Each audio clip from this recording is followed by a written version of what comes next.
So it wasn't me. I didn't give two craps that I was embarrassed. It was my kids. Now I'm like affecting them. So when I started gaining weight, that's all I could see is the limitations I'm going to do to myself and my children. I'm not going to be able to do things with them. And it scared me to death.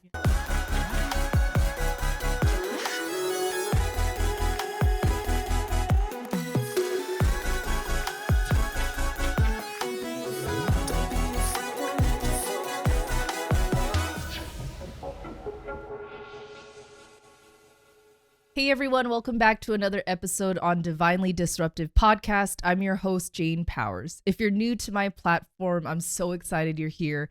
I am loving all the guests that have been on the podcast so far, sharing all their life stories, and it's really inspired me. So the goal for the podcast is really just getting real, getting raw. We're going to laugh, we're going to cry, we're going to have some awkward moments, but I'm so thankful for this moment, and I have a beautiful longtime friend and makeup guru, Leila, here, and I cannot wait for her to introduce you to her world and the life lessons you've gone through. And she's just so humble. Like, if you guys see her on Instagram, she is incredible. You've worked with not only celebrities, high profile people, but even her weight loss journey. I don't want to give it away too much, but she is literally a new human. I've met her years ago, and just the connection we have, it hasn't really changed much. And I feel like that says a lot about just our spiritual connection. Is on the outside, especially living in Vegas, people just want to assume, what people are like and put people in boxes. So today, when she shares her story, she's going to blow you guys away, because she's more spiritual than you guys realize. It's not just about the makeup, the glam, and just living this fabulous life, but her story just gives me chills. So Leila, thank you for being here. I'm so excited. And please, for people that haven't had the experience to really know you the way I do, tell me a little bit about what you do, what you're known for. So we'll start there. Okay. Like, there's so much juicy things I want to talk about with you. You're so kind. Yeah. Thank you so much for that amazing intro. Yeah. And thank you so much for having me. Yeah. Oh, okay. So sorry. Thank you so much for having me. Of course. I know we've been trying to get our calendars in order. Yeah. So I'm so glad it's worked out. And Happy New Year. Yes. Thank you. Thank you. You too. So I'm so excited that you're doing this. Yeah. But yeah, my name is Leila VonSleichter. I am very proud for how old I am. I am 41 years old. How? Thank you. I a lot of it is genes, my mom and dad and stuff, but I learned really, really early on, about 19, 20 years old, to kind of start taking care of my skin through my mom. And it wasn't because she was active in skincare. It was because she was not. And so when she got older in all of that, is when she tried to reverse all of it. And when she was in her late 40s and 50s, and she did the facelift, and I was just like, oh, I don't want to be like that. I don't want to do that. Yeah. So I started to really get into like small skincare stuff. So that's why everybody's like, you're 41 or you're in your 40s. And I'm always just like, yes, but please stick to your skincare regimens. You know what I mean? Like, it really does matter. Yeah. And your diet and what you put into your body really, really matters into it. I learned that very, very later on in life about health, and what I digest has a lot to do with my hair, skin, and nails and stuff. So I am also a mom of two amazing teenagers, but I am a makeup artist mostly, but I also do hairstyling as well. But I've been known for my makeup, and I kind of have a certain aesthetic. I can do it all. I can even do special effects and stuff, but I kind of have a certain aesthetic where it's like that borderline between glam and natural. Yes. And I kind of like ride along right in between it. And that's kind of where I am, where it's like a bumped up version of natural. Yeah. Oh. And I feel like right now with makeup trends, it is in with celebrities, and everybody is kind of loving the model look, the Gigi Hadids, the very simple pushed up brows, which is so funny that those are such a thing now, because that's what we did for years in editorial, but that was only in magazines, you know what I mean? Or it would showcase makeup. Right. You would have the push up editorial brow. And now it's like, I love it, and stuff. I've been doing that for 14 years now. And I absolutely love makeup. It is so weird that the universe completely, it was this later on in life when I was like, wow, I didn't listen to like a lot of intuition when I was young. So when I grew up here for the most part. I'm from Ohio. But when I was 12 years old, my mom moved out here and started doing hospitality. And I remember going there was a vocational school here that had, I don't know, medical, and it had cosmetology, and it had all this stuff, but I had no clue what I wanted to be, yet. But freshman year, you can just go to the school and stuff. And I thought about cosmetology, just thought about it. But I was like, I don't know. Well, I ended up moving, and I ended up not going to that vocational school for my sophomore year, and I ended up going to a great, school and stuff, but that didn't happen for me. And so then later on in life, I had always been into makeup. I always loved giving in high school my girls for prom and homecoming makeovers and stuff, and it was just something I enjoyed doing and everything. And so I went into a different field. I went into hospitality as well. I waited tables. It's Vegas, it's really great, easy money if you're a great talker and stuff, and you got a good personality, and people are willing to tip you lots of great money, and stuff. So I always did kind of that job and stuff. And then I was married at the time, and I was on my second kid, and I was like, I do not want to go back to waiting tables. Yeah. I don't want to do this. This is hard. I'm a mom of 2 now. Yeah. I'm also not just a stay-at-home mom, and that's great for some women, but for myself, it just wasn't for me. I wanted that, but I wanted more. Right. I felt like Leila wasn't just a wife and a mother. She was a wife, a mom. She was going to do something else. Yeah. And I had always felt like, it's not that I was a center of attention or anything like that, but I felt like I had something to say. Yeah. Like I had something that people were just like, man, Leila, you don't shut the fuck up sometimes, and everything. And I'm just like, I'm sorry. I just speak what's on my mind, and stuff. And I've always been that way. So when social media started to come around, I remember getting on, this was 15 years ago. And I remember watching, it was like the beginning ages of beauty YouTubers, the beginning of them. And I was a plus size girl. So I might look thinner now, but I was always in the always over 240 pounds. I was over 240 pounds for all of my 20s. And then when I had kids, I got really kind of just invested in my kids and didn't care about my own weight and stuff. And so I started watching beauty YouTube videos, and there was a couple of really amazing YouTubers that were plus size, and they were doing these amazing makeup things where I was like, I've never seen makeup done like that. How does she look skinnier? Yeah. Oh my gosh, this is so cool.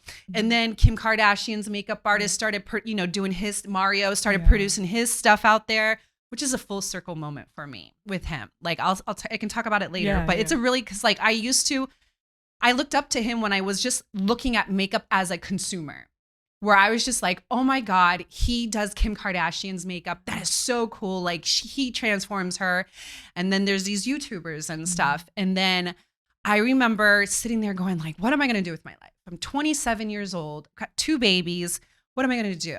And my ex-husband at the time, and he was like, you sit in front of this YouTube all the time and you're practicing on yourself. Why don't you go to beauty school? And I was like, what? You know what I mean? I was like, I didn't even think about that. And I was like, but I don't want to cut and color hair. And he's like, no, do like makeup. And I was just like, you can do that? Like, I don't want to be like a counter girl. Right. You know what I mean? This was 15 years ago. And so I was just like, okay, let me look into it. Yeah. So I started going to cosmetology schools, and then I learned that esthetician wise, you can learn makeup. Yep. And I was like, okay, like, like they kind of convinced me that they were going to do more makeup, but it was okay. I'm very grateful that I did go to school and went to esthetician school, because I learned about products, ingredients, certain things that won't go good with the face. I learned bones of the face. I learned, like just things that you don't know about the skin before you apply the makeup. And that's really, it goes big time. And I feel like that's why my aesthetic is like really good at what it's at. It's because I understand skin and stuff. So I was like, okay, let me go to esthetician school.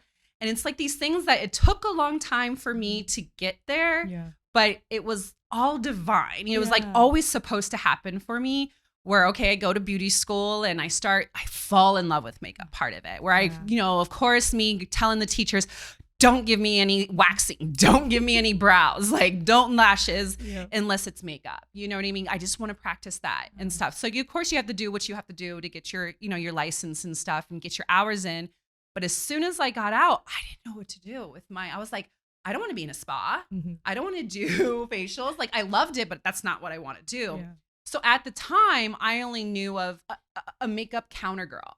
So I went to MAC, which was amazing. I'm very grateful I went there, which it was like the place to be 14 years ago. By then it was 14 years, and I was like, oh my God, I got a MAC makeup artist. I'm so cool, like every makeup artist was like, you start at MAC then, and stuff. And I'm grateful because I learned how to talk and do my work at the same time and stuff. And I also learned different ethnicities, how to hurry up and do a glam in 20, 30 minutes, which is mind boggling that I did it then.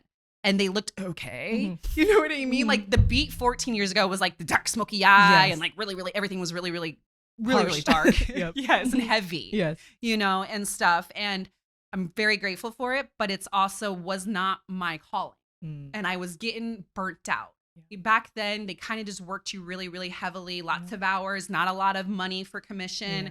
A lot of cheap girls would go in there and get a full makeup. Then you didn't have to pay $50. You just had to pay $50 worth of makeup, I think it was, or something like that. And then they'll return it next week. Yeah, or they'd be like, I just want the lipstick. And you're like, oh, shoot.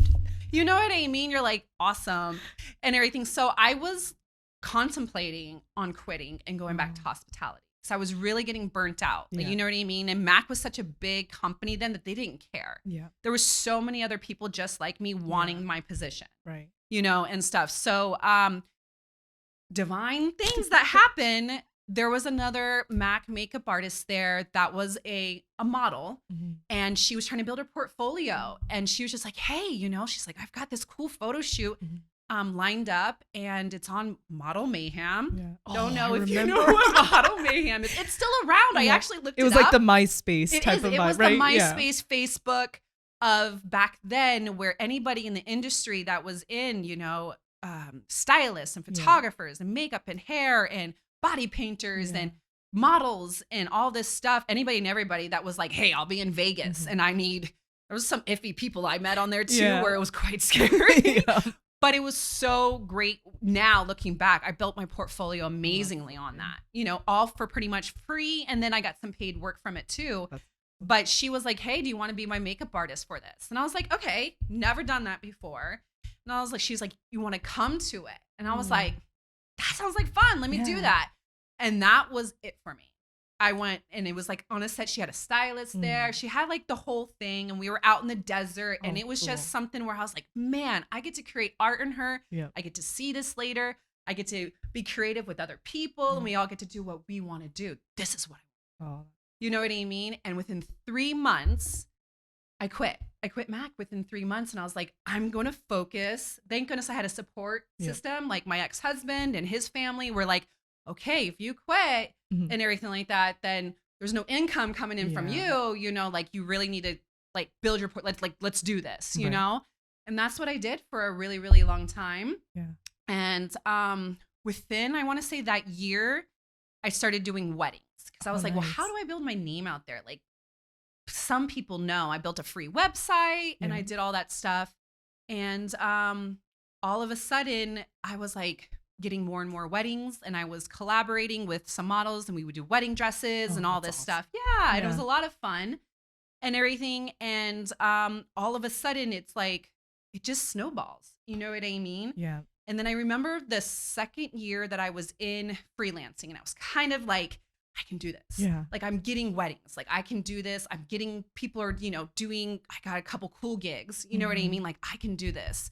And my stepmom happened to send me a Christmas card. And in the Christmas card, it was a picture of me at 10 years old doing her makeup. Oh, you're kidding.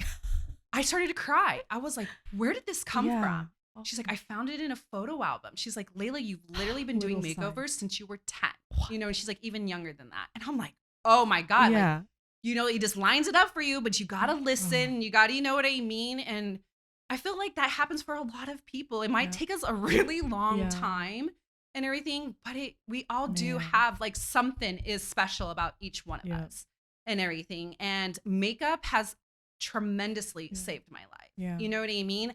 I've been a plus size makeup artist for my whole entire career. Right. Just these last 2 years is where I lost the weight, you know, where I finally took myself first. Yeah. And I was like, okay, it's about me. It's about my health. My kids are older now where I don't have to worry so much about them and put myself last in everything, where I'm like, oh, mom can do this. Yeah. Mom's not healthy. Right. Mom is addicted to food. You know what I mean? And it's one of those things where I'm like, I am so grateful that I went down that path and finally listened to myself and my intuition and my passion. And it's something that I'm very, very passionate about. Yeah. I do this free still, you know what I mean? And there's people in my industry that are, you know, as you like say, like they can get jaded. Yeah. Or I've been doing this for 14 years now. There's people that have been doing this less. They're like, oh, unless I'm getting paid, I'm not doing that. And I'm like, why not? Right. I missed an opportunity with these people that they'll give you paid work. You know what I mean? Or just to build a relationship there or have good work, you know, and stuff. So I feel like that's another reason why I've stayed successful and keep growing, instead of, I feel like people in our industry can really plateau or kind of just stay stagnant. They just don't keep climbing. Absolutely. You know what I mean? And social media is a huge part of it. Yeah. I saw that. My first video was my second year into doing freelance makeup. And I did so crazy. You go on my YouTube channel and it's from 12, 13 years ago. Oh, so heavy too. Yeah. It's no, like it's even crazy. as you're talking, I'm like, I see your journey as you're talking. I'm like, so I'm following crazy. along. I'm like, no, I see it. I get to And experience as a it. makeup artist, I was like, I do not see other pro makeup artists documenting their journey and showing other people that are passionate about this, that this is a cool job, that you don't have to be a makeup counter girl, that this is needed and stuff. And so for almost selfish reasons, I started to document just stupid photo shoots, not stupid, but just like little photo shoots I was doing here and there. I did my first, I'm still really cool with her, which is awesome. My first reality TV show person. I was like, I want to document this somehow and just put it out there and say I'm cool. You know what I mean? And stuff. And so that I can look back 14 years later and say, okay, I did that. Remember that, Leila? Because, you know, memories are always not so vivid, you know, a decade later of how many faces that you do in your job and stuff. And so started to do that. And that's when I knew other makeup artists started to chime in.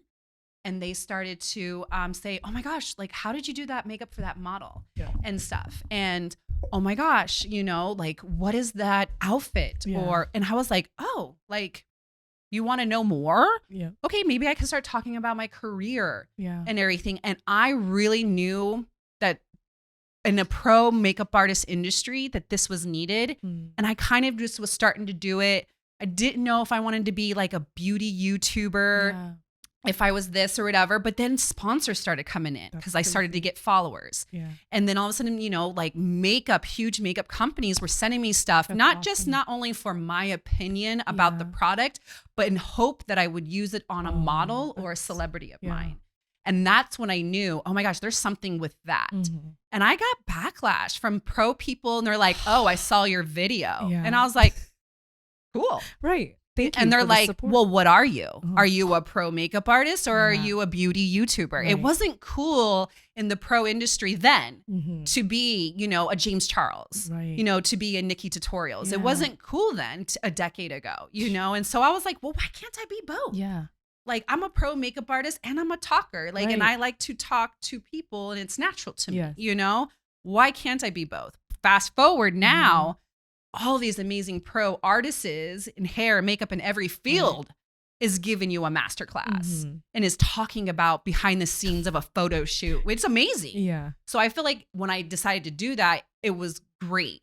I feel like people that are trying to do it now, it's hard because there's so many of us. There's so many pro makeup artists that have amazing careers and we all talk about it. Yeah. What's going to set you apart from me? Why are they going to watch you and not me? Right. You know what I mean? So it was like, it's me. Yeah. You know what I mean? Yeah. Like flat out, it's the reason why is they fall in love with the person and everything. And so I was like, you know what? I don't care anymore. Yeah. In my industry, if you think I'm trying to be something cool and a YouTuber, I'm going to do it. Right. And it has been the most amazing decision I ever made for myself. Yeah. I've had the most amazing opportunities and met the most amazing inspirational people, people that have literally changed my life, which I would have never have had the opportunity unless I would have went into social media or went into these type of things. Totally. Where, putting myself out there, talking about the hard times, Yeah. talking about being a heavy makeup artist and the toll that it takes and the double standards it takes or it is out there with, unfortunately, with heavier makeup artists, people look at you, I don't know, like differently. You know what I mean? Like I could be wearing the exact same thing at my weight when I was at my heaviest was 287 pounds. I was like a size 24. I was addicted to food. You know what I mean? But in my industry as a makeup artist, and I worked a lot. I've always worked hard, always. Heavy or not, I always worked hard. But then I had no other energy for anything else. I couldn't go to my son's baseball game because I was tired. I worked 8-10 hours on a gig. I can't. Like I'm gonna fall asleep. You know what I mean? Or it was all these things where if I woke up at a 6 a.m. call time and I'm wearing a sweatsuit and I got my hair up in a bun or whatever, for some reason they look at me differently, like I'm not put together. Yeah. But you can do the exact same thing, but you're cute. And that's it's a double standard and it sucks. Yep. So I always had to make sure that I was more pristine or I was more personality. I was more, and everything. Make sure that I was stand out enough so that there was so many of us and everything. So when I started to kind of understand that I'm getting passed up just because of my weight, and I've literally been passed up on jobs when I was at my heaviest because of the behind the scenes footage. You know what I mean? Yeah. Like I wouldn't look good in behind the scenes footage. Like that's crazy to me. Like not my talent. You know what I mean? Like, and that's the world that I work in. And I understand it's vain and it's all about looks, but I'm behind the scenes. And that's when I was like, okay, that was just like one of the things where I was like, I gotta like make sure I look good. I'm on point. Even though I'm heavy, there's heavy makeup artists out there. You got to make sure you look stylish or you're just on point. That's just the experiences I have. You know what I mean? There's other makeup artists that are like, well, I haven't. Yeah. And I was just like, well, that's just mine and stuff. So it starts to get into your head. You know what I mean? Like, am I good enough? Right. Am I this? Am I, or whatever? And then, I'm older and trying to get into more of, what do you want to say? Thinking about my next steps. You know what I mean? Like I have been doing this for quite a few years now. And then I don't want to be in my 50s and slaying as hard and working as hard as I am now. I want to be able to have a good living still, because there is great money in this field if you work hard enough and you know how to network and market yourself. It's all about marketing too, and everything. And as we talked about, staying humble. Yeah, it's about. I've come across so much amazing makeup people out there that are so talented, and I'm so in awe. And then I meet them, and I'm like, oh, it's like never meet your idols, they say, right? Because sometimes they'll just like crush your heart, and it's happened to me where I'm just like, oh my God, my heart hurts right now. Like you have a horrible personality. Yeah. You know what I mean? And that was for me, it was just like, I'm not the best makeup artist. I know I'm great. I know I'm good. Yeah. You know what I mean? But there's someone better than me, but I want you to fall in love with me. Yeah. You know what I mean? So I want to walk out of the room and then be like, damn, Leila's cool ass chick. Yes. You know what I mean? I want her on set for the next 12 hours with me. For sure. And I feel like that's what's also set me apart as well as the relationships. I want you to feel like I'm your best friend. Yeah. because you hired me for that. Right. Not only am I just doing a job or whatever, but I'm in your space for the next few hours. I'm touching your face. Yeah. Such a personal thing. Yeah. Like you have to know how to communicate with people and read body language and energy.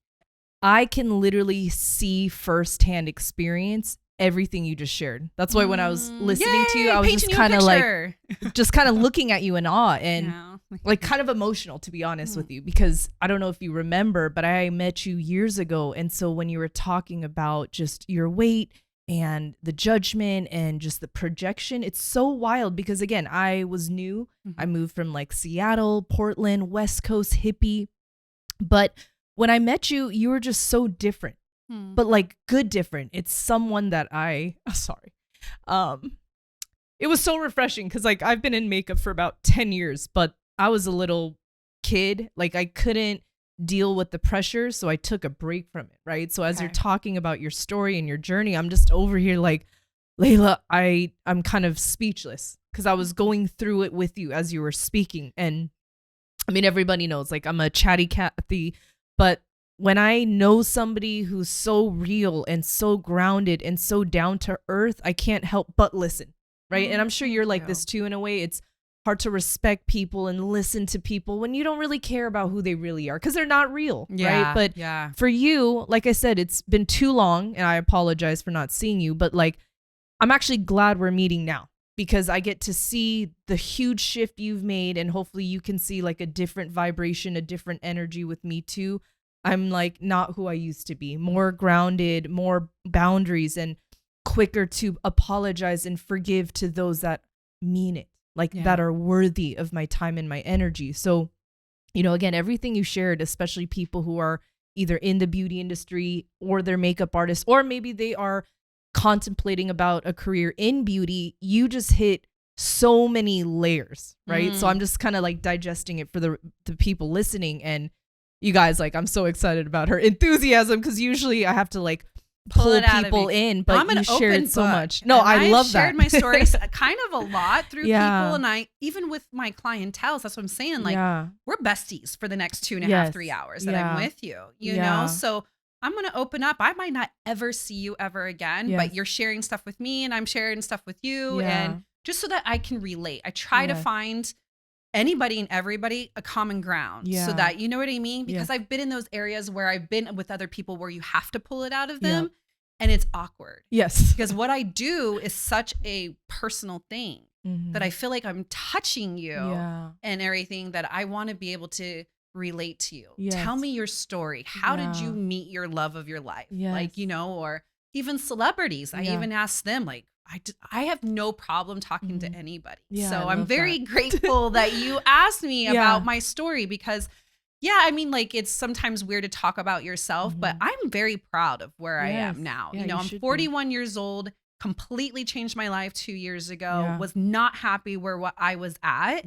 And where, I mean, like everywhere in my life. When COVID, I'll tell you about my weight. So, and I'll tell you a little bit about like what really snapped for me is my heaviest, I was at 287, size 24. I was really depressed. My kids were younger and stuff. And I really treated my job as the crutch of like, I just worked all day. I'm going to go home. And it was my excuse to go home and binge. You know what I mean? But it wasn't like binging on like good things. It was like binging on donuts and binging on like McDonald's and binging on really soda. That was the hardest thing for me to kick. I didn't realize how addicting soda can be. I don't drink coffee. This right here is chai tea. This was introduced to me, you know, just this past year. But I didn't do any caffeine. I didn't do energy drinks. Never, ever. It was soda. I could easily drink a 2-liter soda in a day and a half, 2 days. I would drink 3 glasses at dinner. You know what I mean? And that's where I got my sugar. That's where I got my caffeine and stuff. And then I started to lose weight and I really tried really hard. And I lost probably about 50 pounds. And I got down to, you know, I was really proud of myself. I did it, you know, the way I thought I could, you know, not going to the gym really that much. I walked a lot with my animals and everything. And I did change my diet a little bit. and stuff. And I lost about 50 pounds and I was happy where I was at. And I was like, okay, I'm feeling myself. I'm a size like 12, size 14. I'm cool here and stuff. And then 2019 hit me and I'm at an influencer event in LA. Wow. And I'm 30 something years old and my late 30s around nothing but beautiful 20-year-olds. You know what I mean? And I'm a bubbly, outgoing person. I will go to a club at 60 years old and shake my booty. Yeah. I've always loved to dance and stuff, but I'm trying to catch up and keep up with these youngins, and I'm dancing and everything and I'm heavy. Yeah. Someone just naturally bumps into me from behind, just naturally, just on an accident. Wasn't heavy or anything like that, but I twisted my body just like how you would go, like that. Yeah. But it twisted my left knee. No.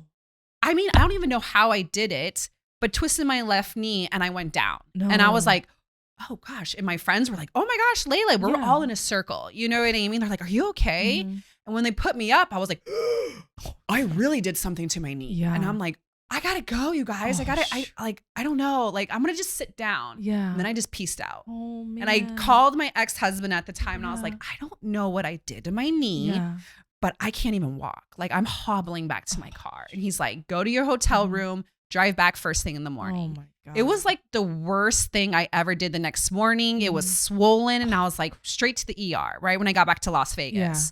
And stuff, driving 4 or 5 hours, then going straight to the ER. You're like, I'm fine. Well, what did it for me was the doctor in the ER was like, well, explain what you did and stuff. They're doing x-rays on me and I'm telling him what happened. And he just looks at me and then he gets the x-rays back and he was like, you tore your ACL. No, you didn't. And I was like, what? And he's like, yeah. And I was like, I just got nudged into. Right. And he's like, I'm going to be honest with you, Leila.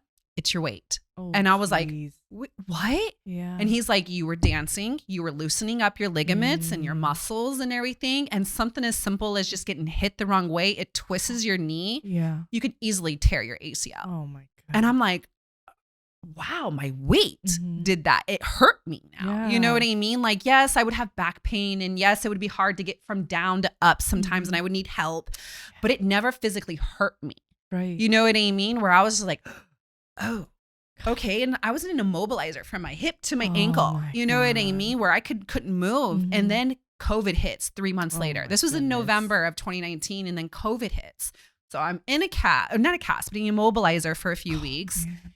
And you can't go nowhere. I can't work. I'm depressed. So I start eating my feelings. Yeah. And that's what I always did is just, I had an emotional habit. Didn't care if I was happy, sad, excited, celebrating, whatever. I was eating something. Yeah. And gained about 35 pounds during COVID, and all I could see was 287. And it's going to make me cry. Yeah. And that big girl all over again. And I remember being my heaviest. And I've always been an outgoing person. My kids are as well. And I remember when they were younger and we were at a fair and we waited in line for about 30 minutes for a ride. And I remember finally they were little enough where they couldn't go on it without an adult. Yeah. And we get on this thing. And this is literally what flashed in my brain is we get onto the ride where it was something where I needed to pull over myself and I couldn't do it. I couldn't get it down. Yeah. I wasn't. And then all of a sudden the worker goes, like, I'm so sorry. We don't have an expandable or whatever. God. You have to get off the ride. And then I was like, well, can my kids? Yeah. And he goes, no, I'm sorry. They're not tall enough to go by themselves. So it wasn't me. I didn't give two craps that I was embarrassed. It was my kids. Yeah. Now I'm like affecting them. So when I started gaining weight, that's all I could see is the limitations I'm going to do to myself and my children. I'm not going to be able to do things with them. And it scared me to death. Yeah. And I remember about, 4 or 5 months later, things started opening back up and we were able to start working again. And I had a close friend of mine and coworker that she has struggled with her weight as well. Yeah. And we've tried to do diets things together. We try to encourage each other. We try to do all these things, but we just both were struggling hard. And when she came back from, all of us, you know, being little hermits in our houses and stuff. And she's like, you know what? Like I did a lot of thinking. And I was like, you know what? I did too. Yeah. I'm not happy with myself. I'm not happy with what I'm doing to myself. Yeah. I'm not happy in my marriage. I'm not happy with a lot of things. Yeah. I'm not happy with how I'm mothering. I'm not happy. I'm just not happy. Yeah. Yeah. And everything. And she's like, I'm not either. And she's like, and I hate to say it. She's like, I feel like my weight has a lot to do with it. And I was like, me too. Yeah. You know what I mean? Like, she's like, I've been looking at getting weight loss, you know, surgery. And I was like, what? And I thought about this about 15 years ago. Yeah. I looked into it. I went to a seminar. Wow. I tried to get it priced out. And in America, it's really hard and it sucks. Man. For people in America, we have such an obese problem here. And it's so easy for all this junk food and all this stuff that's illegal in other countries, but we can consume it here, for us to be addicted to food. Right. I mean, like sugar and it's an addiction. You know what I mean? And for me, it was like all of a sudden I was like, okay, I need to look into this. And it was like 20 grand in America. And for your insurance, you have to jump through hoops to get your insurance to do it. And it takes years sometimes for people to get it approved. And she was like, I'm going to go to Mexico. And, you know, of course, you go, no, Mexico. Yeah. No, you don't do that. You know what I mean? Like, exactly. You just think of, I don't know, not safe. You think of like not clean. You just think of the worst when you think of Tijuana, Mexico, too. Like someone in the garage and stuff. just doing something. Right. You know, so you do. And she was like, no, Leila, like, I want to give you this information. Let me give you this support group. Let me give you, I've done some research during this. And so for about 2 months, I sat there and did all this research. I, you know, went into the little Facebook group and you can listen and see all these stories of there was like 14,000 people that have been there that are like wanting to get this surgery and are past people that have had it. And it was all these things where I'm like, this is what I need. I didn't realize that this is a tool that I needed. It's not it can be a fast fix for people. And when I say to people that are thinking about getting weight loss surgery, it's really mental. Oh, man. It is so mental. You really have to make sure that you are ready. Yeah. People that do it and they're like, oh my God, I need to lose like 60 pounds or whatever. There's people out there that need to lose 300. Yeah. You know what I mean? But it's mental because you can easily train your body in 4 or 5 years to gain back the weight. Yeah. You know, your stomach is just a muscle. Like even though you are cutting it and taking a lot of it away, it will grow if you keep on stretching it out and you're binging because you haven't worked on yourself. Yeah. And you haven't gone, I need to change. I need to change. If you go right back to doing McDonald's, don't get me wrong. Yeah. I eat my donuts. I have eaten my McDonald's every once in a while. My stomach doesn't handle it now like it used to. But it was the most life-saving thing I ever did for myself. Man. Ever. And I tell people like, yes, I am grateful for it, but it can be scary. And if you're not ready to put in the work, don't do it yet. Yeah. Because I cried multiple times going like, what did I just do to myself? I can't eat anything right now. And then about 4 or 5 months into it, when you're starting to lose, I think 4 or 5 months, I had lost 40 pounds, 50 pounds. Yeah. I lost over 100 pounds in 10 months. No, it's ridiculous. I did. Like I was literally, people that hadn't seen me in just 1 year were like, I can't even recognize you. Yep. You know what I mean? But I went in hard. Yeah. Because they tell you within the first 6 months, that's when you can really lose the most amount of weight. And after that, you kind of plateau. Yeah. And stuff. So I went in hard. I went and had a nutritionist. I went and got like a physical trainer. Yeah. I changed my diet. I went and got a therapist. I did, you know what I mean? Yeah. And at the same time, I was also changing my life. I was like, you know what? Like, unfortunately, my 17-year marriage is no longer what I need to be happy and stay healthy. It was holding me back. Yeah. It wasn't, there was just a lot of things where I was like, I have to do this for my sanity. Because if I do all of this mind changing and helping my mental and helping my body out, but my partner is not along with me for that, it's going to just hold me back the whole entire time I'm trying to do this.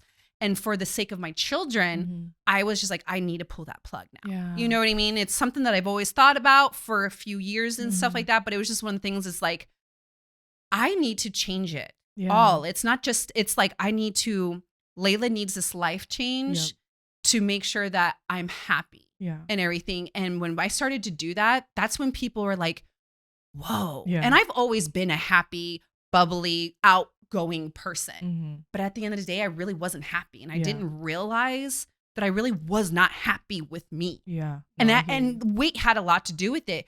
But then your weight is, you're depressed because you had no energy to go to your son's baseball game. So now I'm sad. Yeah. You know what I mean? And now I'm beating myself up because I'm a bad mom. Right. You know what I mean? And it's like all these things that weight can do to you, you know? And I started to go, then I went in hard when I started to lose the weight, where to the point where people that were close to me, I was 117 pounds. God. And I'm 5'7". Yeah. I was thin and I didn't see it. I was a size 0. I had never seen that number in my entire life. I was like, I just fit my big old butt a year ago, size 18 when I went into surgery. You know what I mean? Yeah. And I'm a size 0. I know, that's and crazy. I just kept on doing it. And people were like, you don't look healthy. And I was like, what? I look good. I work out. I'm weighing my food out. Yeah. I didn't realize that I had now I'm addicted to that. Yeah. Like where it was no longer, I didn't love food no more like I used to. It was more for nutrition and everything. It was just to make me live. Yeah. And that can be great and stuff, but it can also be detrimental. Right. Where I was like, I can only have 6 ounces of meat. You know what I mean? I'm weighing it out and I'm only having this. And I'm only having grains. I can't have this, you know? And it was okay at the beginning because you're trying to train your stomach to eat things again and stuff. But then it was like, I got excessive. Yeah. Where I was like, man, I love this. I'm addicted to this, you know? But I was like, oh, I don't feel good. You know what I mean? Where I'm like, I feel good. Yep. But I'm like, oh, I feel like I'm going to puke after I work out. You know what I mean? Yeah. And so when I was scared to actually, when people are like, you need to gain weight. And I'm like, no. Yeah. I was like petrified. Yeah. To gain weight again and stuff. And it took people that were close to me where they were like, are you on drugs? Oh, geez. You know what I mean? I'm like, no.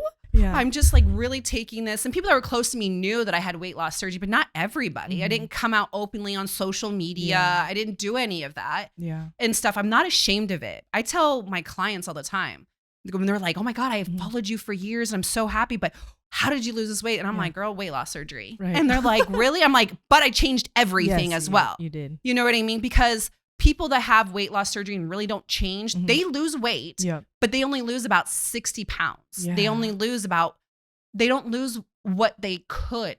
You know what I mean? Like, granted, I lost a lot of weight. Like my girlfriend, I think she lost a lot, but she didn't lose as me. And she was beating herself up over it. And I'm like, but that's what your body is needing. You know what I mean? Like, 80 pounds is a lot. Right. You know what I mean? Like, I could do more. Well, of course you can. Don't compare your body to mine. Right. Yeah. You've got tatas. I don't now. You know what I mean? Yeah. So it's like that thing where I had to like mentally go, okay, you feel good now and you feel sexier. I've always kind of felt sexy. I always try to find it in my plus size self as well and everything. But now people tell me, you know, and that was weird for me where I've always been a pretty girl. You know, and stuff like that. But now I'm like, people find me attractive. Yeah. And that was like. Yeah, I saw a reel on your Instagram. It was the one where you're like banging on the wall. It was like that viral one. I had to watch it like 10 times because I'm like, I wasn't ready for it. But nobody was. I've never done like, that. I literally wasn't ready for it. I've never ever shown a bra. I've never, as a plus size, I didn't really feel that sexy, even in plus size lingerie. I did in the comfort of behind closed doors and stuff. So when I finally, for the first time ever, doing a boudoir shoot after I had my plastic surgery and all that stuff and everything, I felt really good. I'm like, this is where I want to be. You know, I've gained 20 pounds now, and my nutritionist helped me go, you know, into how to gain good fats.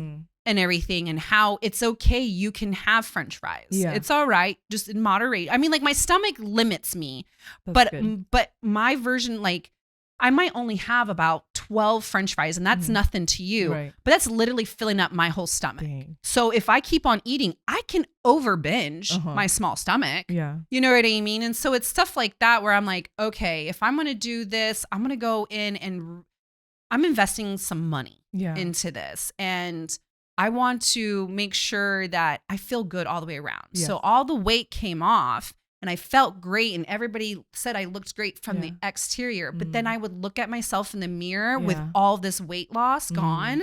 I didn't recognize myself. Man. Like I felt like a deflated version of Yeah. myself, because then people don't realize that now I got to get used to, because I lost so much weight so quickly Mhm. that I need to now get used to saggy skin. Yeah. I need to get used to not having muscle. I didn't realize that I really wasn't a strong girl. Oh, You know what man. I mean? Like I thought I had a big booty. Yeah.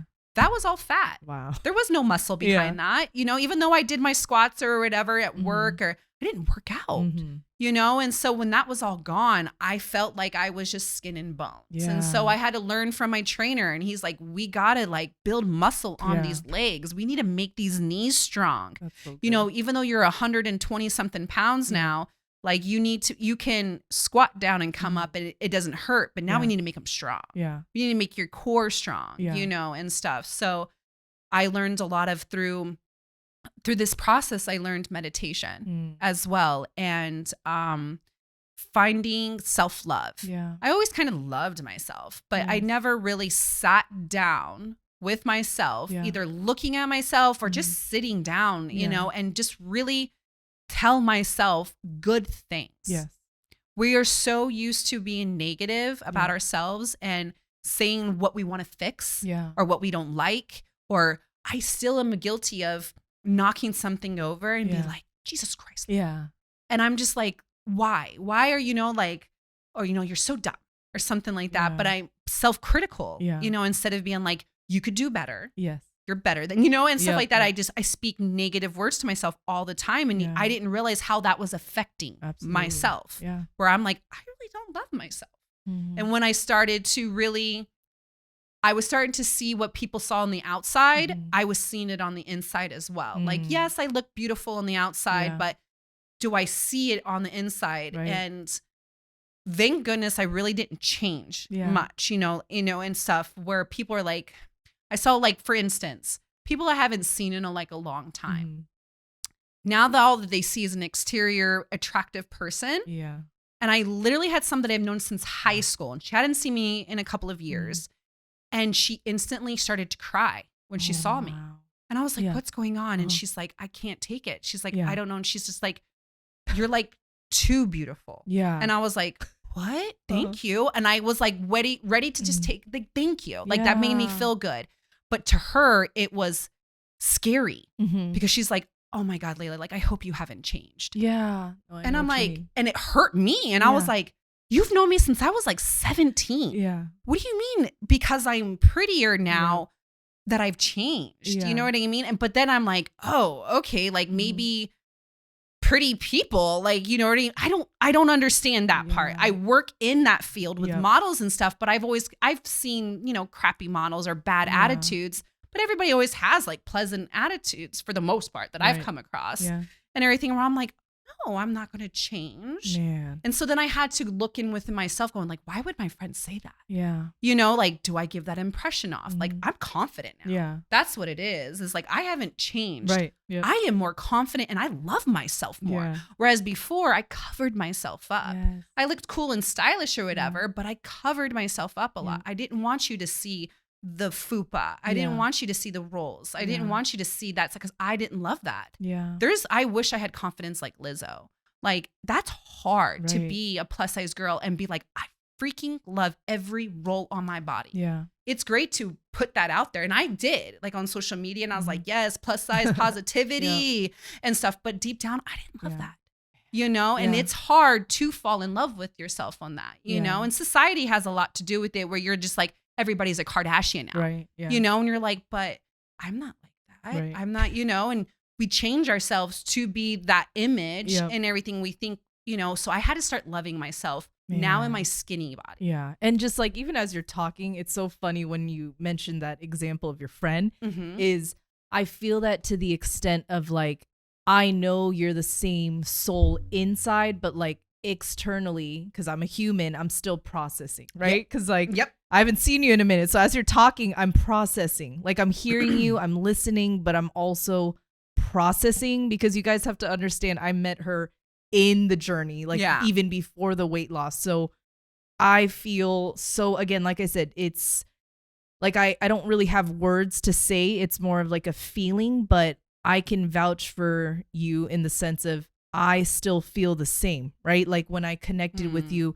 good. the same Leila inside, and same for me, right? Like I kind of went reverse. It's like I'm more tough, I'm more resilient, I have more boundaries, and it's very opposite than most people. Like I don't need to open up more. In fact, I need to actually surrender to people pleasing and bowing down to people or opening up my energy to people who don't deserve it. So for me, you're like a perfect balance, like the yin and yang right now, because here you are being like, dude, I love myself. Like this is the new me. And I'm over here like, dude, I got to bring it back because I used to be so sheltered. And so, you know, again, I'm just like processing this. And I know this is such a juicy episode right now because like people listening in right now, again, you just shared like more than enough in the best way. And people are thinking, wait a minute, like let's say they met you now. Yeah. It's like, oh, I didn't know you went through this. I didn't know you were 287 pounds, right? But you hit so many deep topics, and I'm so glad you shared because people don't realize it really does start inside. Yes. That's why even when I texted you today, I was like, dude, I'm so proud of you. You're beautiful inside and out. I had to make sure to say that because for me, I'm not here to just from the flesh or the external be like, oh, just another compliment of you look good. It's like, well, duh. Yeah. I know that, but just we're looking good in our fluorescent jackets. Right? But I wanted you to also know, like, I am so proud of you, right? Like I said, I am kind of like holding back tears right now because I was just always a tomboy. And, you know, I already had like my first episode meltdown where it was just me, you know, sharing a little bit about it. And I just broke down. So when you were talking about even depression, it's like there's that thing called toxic positivity too, right? We can like pretend we're all good, but when you're also kind of subconsciously lying to yourself, not lying, maybe that's a little extreme, but it kind of we're not being real. I feel like I was the same. So as we're sitting here right now, like I'm having an out of body experience with you because it's like without even us realizing we were going through a very unique journey together, right? Like for me, maybe it wasn't the literal weight loss, but it was shedding weight of people pleasing or the weight of the world and the expectations they had in me. Cause I'm Korean American, very proud to be Korean, but I always felt just like I didn't fit in. Yeah. And so when you were sharing about even the weight, like, hey, Jane, I literally was turned down gigs because of how I looked. Like that just blows my mind. But I understand in a unique way for me because being Asian, being tomboy body, whatever you want to call it, I didn't feel sexy enough, right? So when you were sharing how, you know, like now it's a different type of sexiness, you embrace it from the inside out and how you had to shift your whole life. Like for me to even see that, I feel truly honored, right? That's why right now, like a sister, I'm just like, oh, this is crazy because there's a difference between celebrating your journey from the most grounded place and then being cocky and just boasting about who you are today. Like you definitely don't do that. No. You know, and that's why you've checked me a lot. You've also checked my ego and I needed that from you. And I think that's why, you know, it's a new year and I was sharing on the way here. This year, I'm going to rebuild my circle and I'm going to choose the people I let in. Right. So I feel blessed and grateful to let you in. And I hope that, you know, we can continue to be so open to be like, hey, babe, love you to death, but that wasn't cool. Or love you to death. What was that response? But I've learned the hard way. The people that really love you, they will respect you enough to be like, hey, babe, like you hurt my feelings. Or hey, babe, that was like not a response that I wanted to hear. Right. Yeah. So, you know, back to just like where you are right now. Again, I'm just in awe because being in beauty, being a makeup artist, again, from personal experience, it's not easy, but you have been so consistent in showing up for yourself and the people that need you. And again, it's not an accident that you're blowing up. It's not an accident that there's exponential growth. I feel like it was a passion. Right? When I started to really start advocating for other people like me and standing up for what they are worth, what they, you know, if they were wronged, you know, using my big ass mouth to speak for them. Yeah. That's when I was just like, man, see, you know what?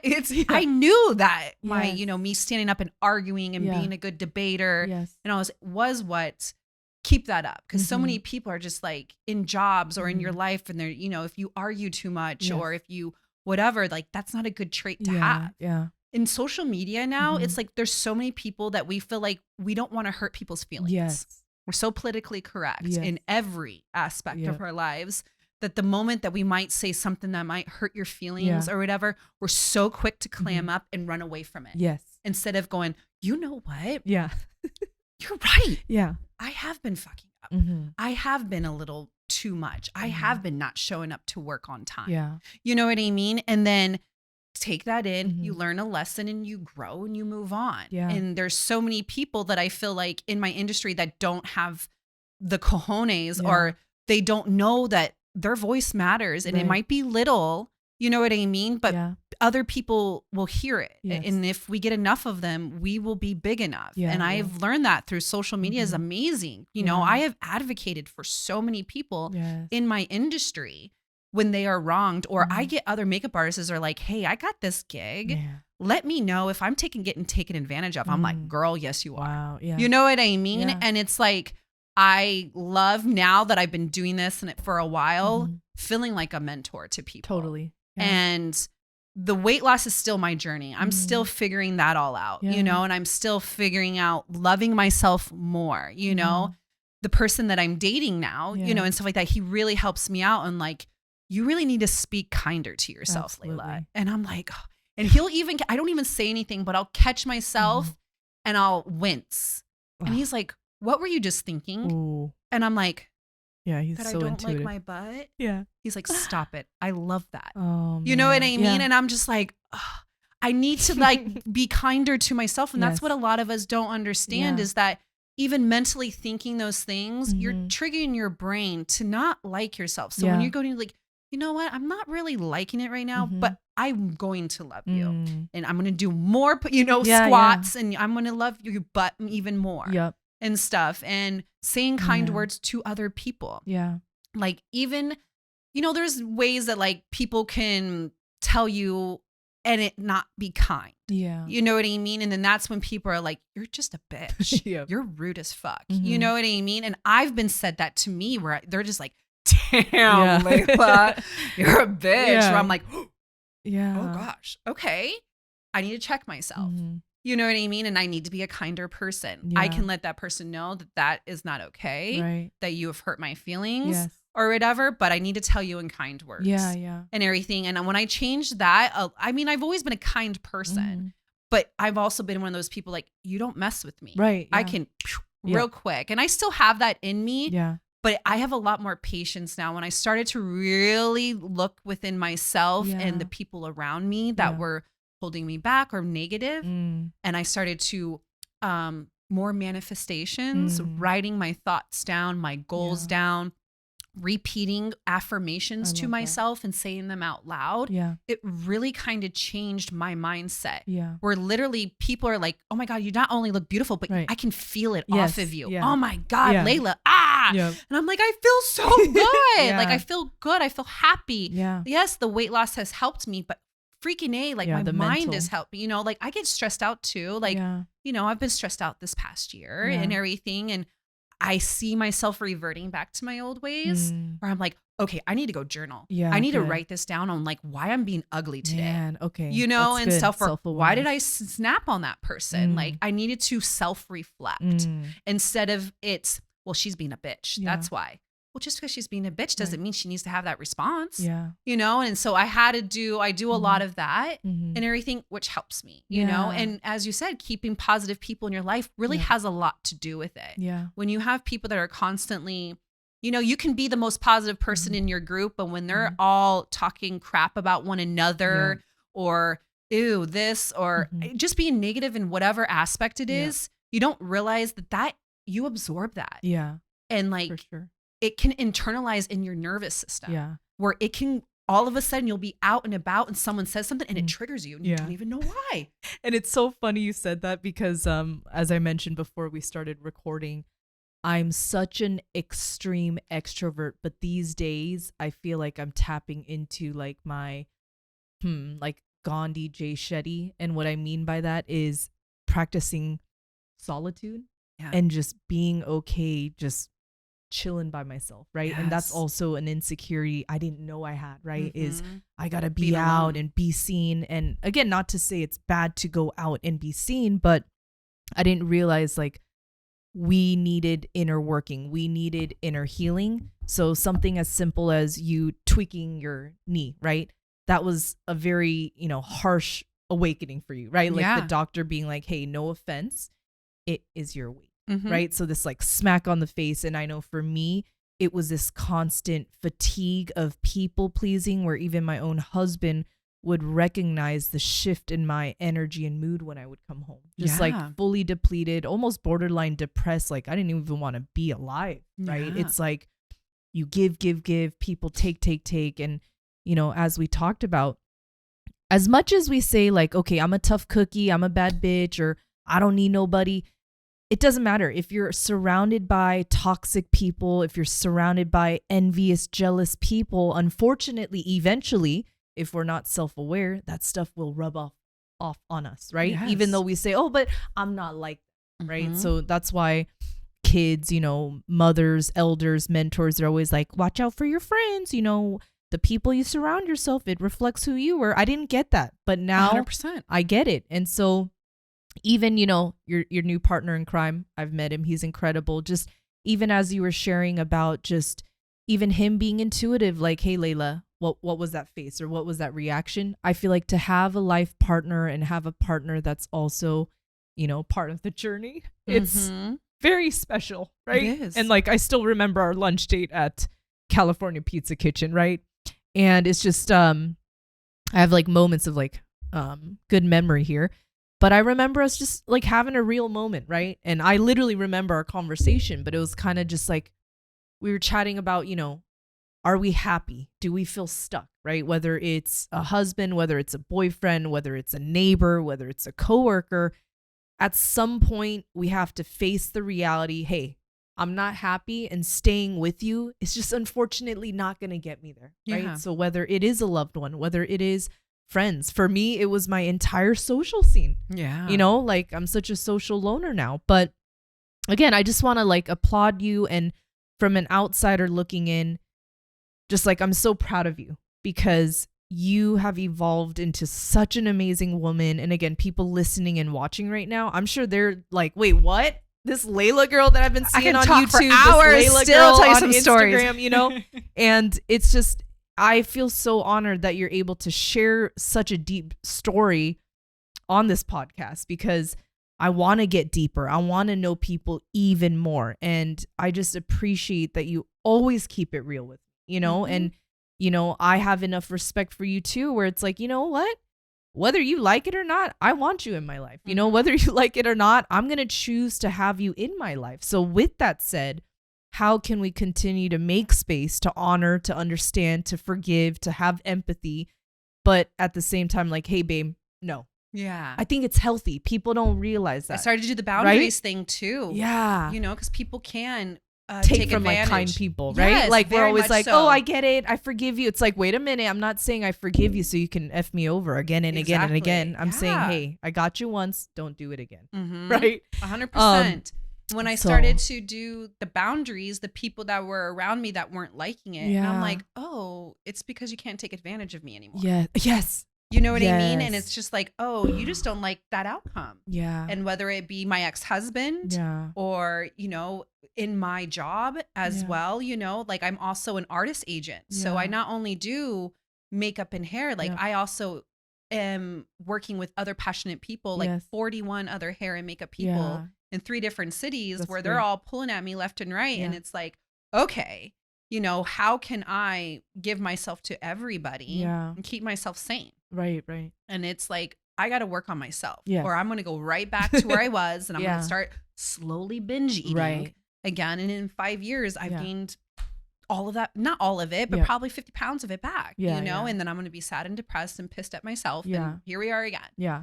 So I've definitely had to make those boundaries and those changes where I'm like, okay, as you said before, people that, I guess it's just like people that can't take you at your worst, you know what I mean? Then they're not deserving of you at your best. You know what I mean? And that's not what I'm saying is like, I'm going to be like screaming at you and like, take me at my absolute worst, you know Yeah. what I mean? And stuff. But like professional wise or friendship wise, Yeah. if you can't take me snapping at you or being not happy Yeah. with you in that way and or whatever, then you can't accept my boundaries Yeah. when I have them up and you still keep crossing them because you're taking advantage of my niceness or whatever it is, that I need to cut you out. Yeah, absolutely. And I didn't realize like how small that circle became. Yeah. And then to be okay Mhm. with being alone Yeah. and okay with, you know, before I met my partner now, Yeah. but, you know, being like, can I do this on my own? Yeah. And I am a strong woman. Yes. Yeah, I can. But then really being by myself, and even when I didn't have my kids and Yeah. then being by myself Yes. alone, I was like, can Yeah. I do that? Right. And I'm so happy that I was like, yes, you can. Mhm. You know what I mean? And you have to start, you know, not only like have people that surround you that love you and Yeah. everything, but if you're not fortunate enough to have those type of people, Yeah. you need to be that person in your life. Absolutely. You need to be the person that loves you, that shows you. You know what I mean? Yeah. You can do those things. Like Miley just came out with a song, like literally just came out with a song. Oh. It's like, I can buy myself flowers or Oh, I whatever. love I that. can do these things for myself. Mm. You know what I mean? And it's just, you can't expect your life to the way you want it to be and just, you know, and expect other people to do it for you. Yeah. And like, even as you're going on this path of conversation really quick, I saw a TikTok video, and again, content consumption, we have to be self-aware, right? So I try to focus on motivation, life lessons, not so much just garbage, because that can really trigger us. But there was a video I saw that was so powerful, and it kind of touches on what you just shared, but it was saying practice walking into that version that you see yourself ultimately being. And when I first heard it, I'm like, I don't get it. Like, I don't have the money. I don't have the mansion. I don't have my own studio. What do you mean wake up and, you know, walk into the version you want to see yourself? I'm like, are you crazy? Like, why am I going to wake up when I don't got the money that I want and I don't have the car and the house and the vacation house? But, you know, kind of sharing what you were saying already is it's the mindset. Mentally own that boss lady that you are. Mentally You'll manifest own it. that, you know, boss babe that gets to go to the spa and get her nails done, buy flowers. Because I used to make this excuse like, oh, when I get money, I'm going to go on vacation. When I get money, I'll get my nails done every week. And then I had this epiphany, like, Jane, I hate to break it to you, but I think you're repeating the cycle of self-sabotage. You're almost using money as an excuse. You're almost using, well, I didn't come up with money, so, you know, blah, blah, blah. So again, back to the mindset, back to our thoughts. Sometimes we don't realize that we are our own distraction and we are our own division from us getting to that version of us that we know we're capable of. Yeah. Right. And yes. you don't even know this, Leila, but like, I've had a lot of dark days, and watching your videos on Instagram really like kicked my ass, because you always have your moments like in the bathtub with the lighting and stuff, right? Having your little groove. But I wanted you to know, like, some people, they may not comment right away, or they may not heart your comment right away, but you are impacting lives. Like, for me to even just tell you straight up, it might be a little awkward, but I'm like, Leila, even your stories, you wake me up. Like, you kick my ass, because sometimes I'm feel bad literally because I in haven't my been bed on there in a scrolling. few weeks. It's okay. I'm kind of that going I through see my you. funk. But that's why we're here right now. Okay? Yeah, Having a you divine know. real moment. But Yeah. literally, Leila, like, I'll be in my bed crippled. Okay. Like, my husband will vouch for me. He'll wake me up, open up the window or the blinds, and I'm just like, leave me alone. Yeah. He's like, can I get you coffee? Get the fuck out of my face. Right. Excuse my language. But he's just like, whoa, whoa, whoa. Like, I'm just Yeah. trying to get you coffee. But let's keep it real. Some days we're going to wake up already crippled, where we can't get out of our bed. We just want to hide under the covers. But back to what you said, mindset, being aware of the voices we hear, the thoughts we speak. And I believe that even the words that come out of our mouth is so powerful. It is. Right? So, you know, regardless of your highs and your lows, I just wanted you to know also, like, even personally, you really have shook me out of my routine of like self-sabotage and Good. waking up thinking, oh, I'm behind. Because, you know, I'm 33, and people, you know, I'm glad that people think we're younger than we are, but we've been through life. We've really gone through the pandemic, you know, having financial sufferings, a lot of shifts going on, even social circle scenes. Like, it's a lot. So for us to have bad days, we also have to give ourselves some grace and be like, you know what? If I have one bad day over 89 great days, then you know what? I'm going to have a moment, but let's not get stuck in it. Yeah. Right? So just like, I wanted you to know you helped me out too. And like, that's why we're here right now. Like, that's why I wanted you to be on the podcast. Thank you. To also show to the listeners and the viewers, like, hey, listen, you don't have to be perfect people, but at least be real within yourself to be like, hey, Leila, I'm just having a bad day. I'm in a funk. You offer to take me out to lunch all the time. It's like, it's on me. I never blame you like, oh, Leila, you don't even try. So I think, again, back to just being mature enough to take ownership of our thoughts, feelings is so important because you can potentially push people away that actually you need in your life, right? Including your life partner or people that you choose to do life with in this new year. So again, just like, I hope you know that even in your low days, even in your darkness, the real ones, we already feel it. So that's why I was like pushing for you to be here. Is it's not just like me selfishly being like, oh, Leila, I need you on the podcast because I can have a cool guest. Like, no, this is supposed to be a healing moment and again, like an enlightening moment for both of us. Yeah. You know, to just sit and be like, dude, it's not really good right now, or like I'm not really okay right now. Cool, let's sit. Let's talk. Like, exactly. I invite your presence as you are. So again, like, I just hope you know you always have a safe space with me and you never have to worry about judgment. I mean, being Korean American too, it's like you grow up so strict and like nagging all the time and judgment. So for me, it's like you straight up tell me, hey girl, boom, boom, boom, boom, boom. I'm like, that's respect in my culture, right? Like, hey, Jane, you acting a little sassy, sit your ass down. No, thank you. I honor that because so many passive aggressive people, or my favorite, fake friends, fake energy, fake support. You're just wasting my time. Yeah. Just let me know your intentions. And if you don't enjoy the way I roll, that's okay. Yeah. So that's why, like, all that you are, I'm here for it. So this is kind of like a fun question I always like to ask people because you already hit so many deep, juicy life lessons. But at the, you know, end of every podcast, I always like to ask my guests, like, what are 3 life lessons you would tell your younger self? I know that's like a big question, but if you could narrow down like 3 life lessons or 3 just like concepts you would have told your younger self, what would those be? Okay. That's a good one. Yep. I think that you are good enough, you are loved, and people are going to love you for you. And I was a people pleaser like all through my younger teens and my 20s. And I changed a lot who I was to mold and to get into, you know, to be accepted, which I think a lot of us kind of do when we're younger and stuff. But then I never felt like I could be like maybe my authentic self. And stuff until I got way older. And then I was just like, oh my God, I'm really freaking cool. You know what I mean? Like people are going to like love you in your self, your authentic self. Another one is listen to your intuition. Absolutely. If you want to do something, like don't second guess yourself.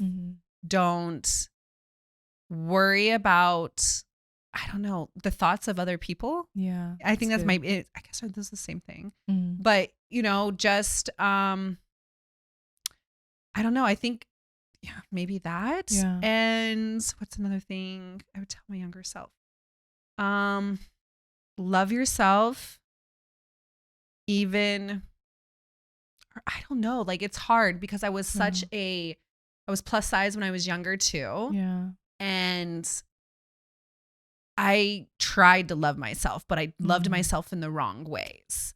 Like I grew up like by a single mom. Yeah. And so like I always like was promiscuous or I always tried to find love with like molding myself to other friend groups, just try to like, you know, whatever. So to tell myself that, you know, like you're enough. I love that. You know what I mean? That Yeah. you are enough. You don't have to have the satisfaction of a boy. Yeah. You don't have to have the satisfaction of even a girl. You know what I mean? Or that girlfriend Yeah. to have your friendship just to like you. You know Yeah. what I mean? It's just one of those things where I just feel like, yeah, maybe that, and being plus size is not bad. I always was just like, I don't know, because like, kids are mean. Yeah. And so, society is mean towards plus size people.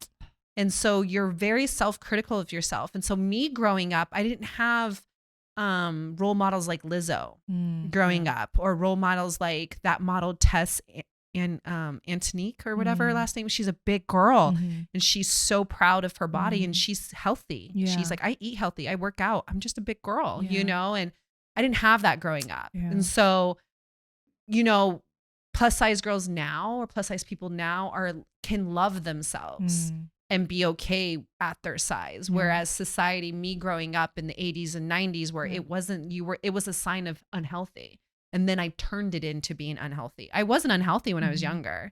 So maybe just knowing, you are enough, you are loved. You don't have to find comfort in other people or food. Yeah. God. And so No, this is definitely like one of the more juicy, heavy episodes. And I say that with love. I'm like, that's a good thing. I'm still processing. No, really, like you went so deep and so real. And that's exactly what I wanted to hear, is just like your openness. But I think that says so much about you and, being an intuitive empath.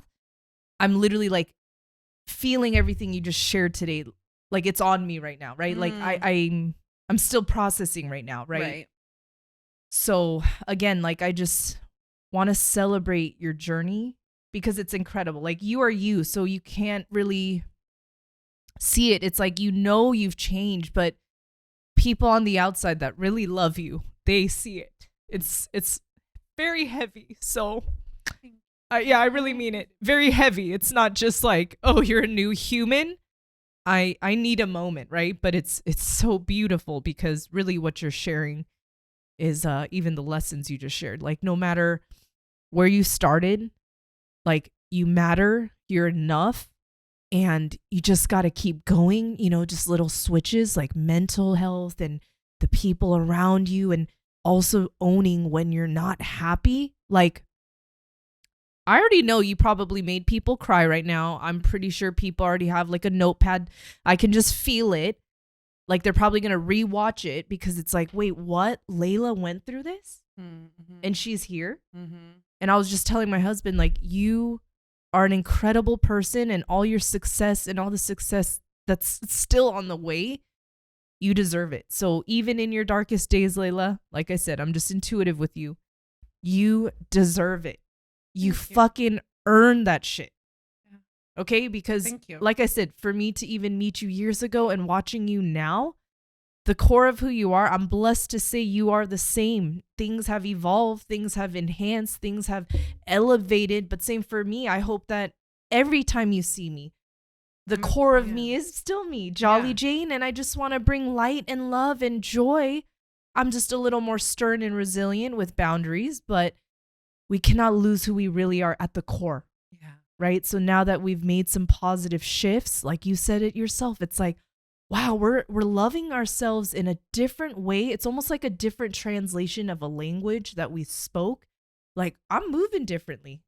I'm seeing things differently. I'm hearing things differently. It's familiar, but this is different. Yeah. Right. So just I see that on you, and it looks so good. You. And again, feels good. Yeah. And feels good. Happy feels good on you, yes. And people don't realize that we put a mask on. Yeah. I think we all do. Yes. At some point we all got to put our bootstraps on and put a smile on our face and act like everything's okay. Yeah. But then we got to go home and take off that mask and take off those boots and go, are you happy? Yes. And a lot of us are like, yeah, I'm good. And blah, blah, and it's just like, but are you? Yeah. You know what I mean? For sure. Like, and it's just like, no, I'm not, Yeah. and it's hard I'm not truly happy, I still have a lot of work on myself and stuff. And, I'm getting there. Yeah. Therapy helps. Yes. Surrounding yourself with a lot of positive people that as you said, are honest with you and truly have your best intentions and want to help you grow to be the best version of yourself. Yeah.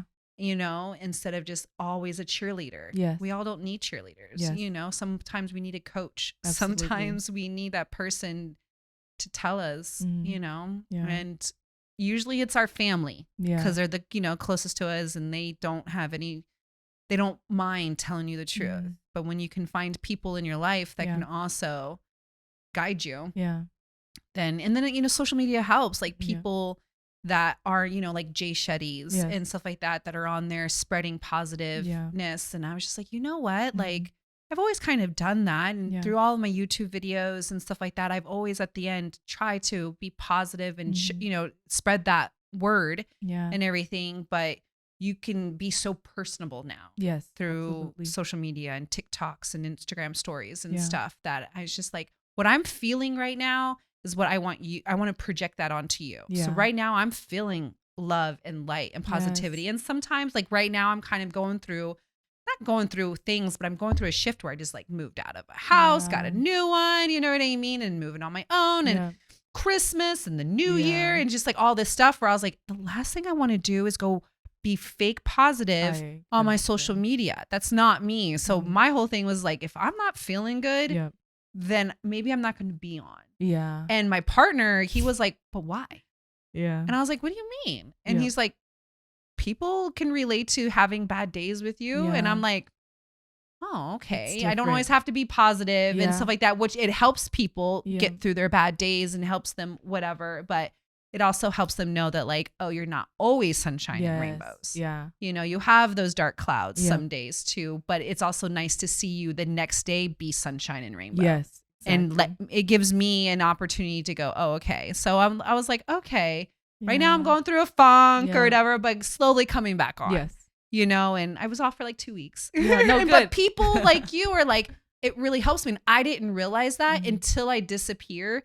And people are like, are you okay? Where have you been? Yeah. And it's just like, and it's either people I know or complete strangers. Yeah. And you don't realize that you are an impact on somebody else and that your positivity that, you know, helps them go through a dark time. And we should spread love. Absolutely. And people are just like, you are always so, you give it to everybody. Yeah. It's just like, well, why not? Right. You know what I mean? People are so quick to judge and so quick to hate people. Yeah. Why can't you be quick to love somebody? Exactly. Yeah. And, you know? And again, like the irony of the podcast too, I had to remember, you know, like I said, even though I'm not in my dream home yet or the dream lifestyle yet, I'm like, you know what? I have to start this podcast because if you just keep thinking about perfection, you'll just cripple yourself literally to death. And so again, everything you shared, I'm like totally in alignment in the sense of wherever you are, people appreciate the authenticity. Right? Yeah. Whatever we are, because people who are real and have done the inner working and the healing and the therapy, we can see through BS. Like, okay, whatever this happy-go-lucky facade is, if that's really you and you're really full of joy right now, go for it. But if you're not, you're actually messing us up a little bit because it's like now you're telling everyone just be fake. Yeah. Be fake happy. So again, even in my realness, I'm like, hey, we got a studio in our house. I'm humble enough to be like, hey, Leila, we ain't there yet, but we're going to come into our second little bedroom, record a podcast. Like what matters is the intention, like you said, even friendships and people, right? What is their intention?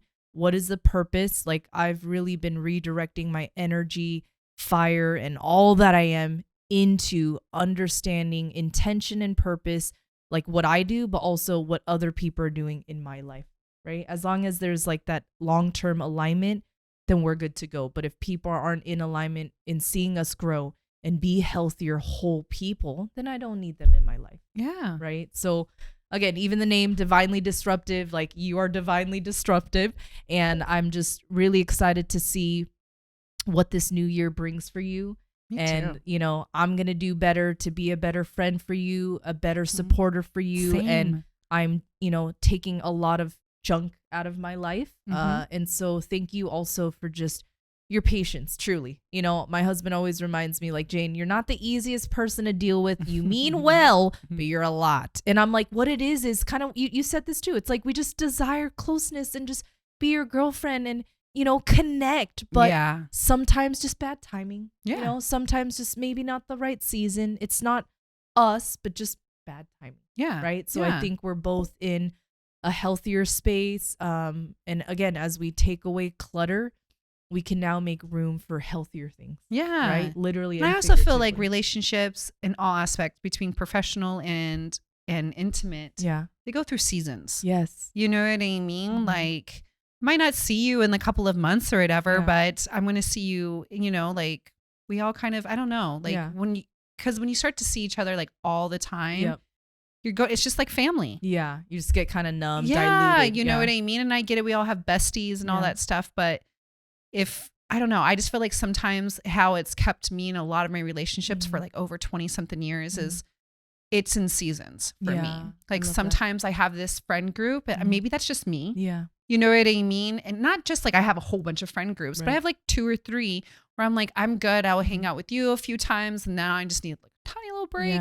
And then let me just like, you know what I mean? So that I don't get burnt out or I don't get overwhelmed or I don't, I don't want to go out with you and stuff like that, because I'm like, oh God, I've grown up. You know what I mean? Exactly. Like not that friend group. Let me go over here and stuff, but then pick up right where we were. And I have maybe people know that about me. You know what I mean? Like I used to hang out almost every single weekend with a lot of my friends and blah, blah, blah. But then I really was like, I don't like you. You know what I mean? But I want to and stuff. And it's just like, okay, I'm burnt out from you. Absolutely. And stuff. And I don't want to not like you right now. I just need a break from you. Again, boundaries. Healthy boundaries. Right? And I had to start, and I have had friends that didn't like that. Or that didn't like that I was friends with this particular friend in this group, but not, you know what I mean? And it was just like, I have boundaries. Yes. I'm not expecting that from you. So you should not expect that from me. Yeah. You know what I mean? Yeah. And people that don't like that, then I have to say, I'm sorry and goodbye. God, no, you're like a very awesome, in-depth, interesting human. And again, that's a compliment. And I always told everyone, like the first episode, I want it to be kind of like intro, get to know you. But I can already see like the comments people are going to chime in like, ooh, I want to know more about this and that. So I'm excited to have you back. Oh, and I love that. I don't like to overshare or let somebody, share too much, but give them just a little bit because again, there's so much more. I know today we really I could talk for 4 hours, girl, and just I can listen tip of the iceberg. Yeah. But I love that you did, talk about some important things too that really changed your life, like your, makeup artistry and how you even got into that, and then the weight loss journey as well. But again, just intuitively, I can tell people want you back, so we're gonna have you back soon. But again, I just wanted to thank you for your time today. And you guys, everyone listening and watching, again, I'm like in awe right now because she's special. I don't know how to explain it. It's been such a transformation, and for me to actually be a part of it, like it's a lot, like I said, but something to celebrate. And I know a lot of us, we go through seasons, we go through changes, but it's okay. Like it's okay to be okay. It's okay to go through funky seasons where you're not really sure where you're at, So please, you guys, make sure you continue to protect your peace, keep shining your light, and please catch us in the next episode. And thank you again, Leila, for your time and being here. This was incredible. I had so much fun. Yes, thank you. I can't wait to do it again. Yes, absolutely. Thank you, guys.